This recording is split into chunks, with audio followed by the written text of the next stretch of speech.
এই যে বন্ধু মামুন, এই যে মানবতার দেয়ালে সে অব্যবহৃত জামা কাপড় গুলো রাখতেছে, সবগুলো ব্যবহার করার মতো। এই যে বন্ধু মামুন সে রাখতেছে, এগুলো আসলে সবগুলোই পরার মতো আমি যদি দেখাই। এবং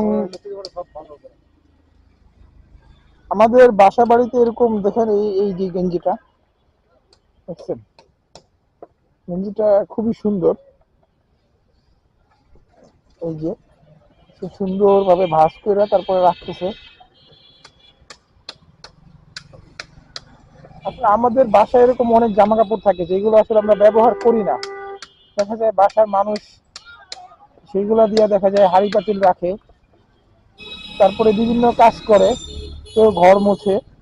তো এগুলো না করে যদি আমরা ব্যবহৃত যে জামা কাপড়গুলো ব্যবহার করা যায়, যেগুলো আমরা ব্যবহার করি না, ওইগুলো যদি আমরা আসলে গরিব মানুষের মাঝে দিই, মানে দিয়ে দেই, তাহলে ওরা পড়তে পারে। আসলে আসলে আমরা এগুলো ব্যবহার না করে বাসায় ফালাই রাখি, ব্যবহার না করে। যে একটা গেঞ্জিটা সুন্দর, এই যে এটা শীতের।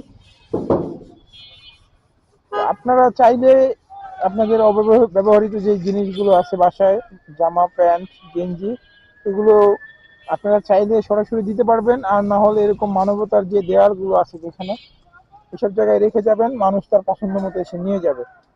সেটা মানে একটা গরিব মানুষ আসলে চাইলেই কিনা পড়তে পারে না। এক পোশাকে তারা মাসের পর মাস পার করে দেয়, এরকম আমার নিজের দেখা অনেক আছে যে এক পোশাকে তারা মাসের পর মাস পার করে দেয়। তো এই জন্য আমি আমার বন্ধু এবং অনেকেই আছি যারা আমরা বিভিন্ন জায়গা থেকে এগুলো সংগ্রহ করে তারপরে আমরা এই মানবতার দেয়ালে বা বিভিন্ন জায়গায় সরাসরি মানুষকে দিয়ে থাকি।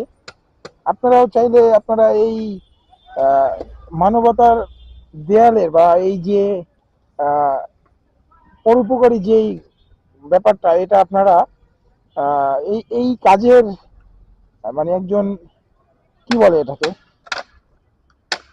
কাজের এই ভালো কাজের একজন অংশীদার হতে পারবেন যদি আপনি আপনার এই বাসার অব্যবহৃত জিনিসগুলো, জামা প্যান্ট গুলো যদি আপনি মানুষকে দেন, তাহলে একটা মানুষের উপকার হবে, মানুষ পড়তে পারবে। ব্যাগটা আমি নিয়ে কি করবো, টাকা নেই।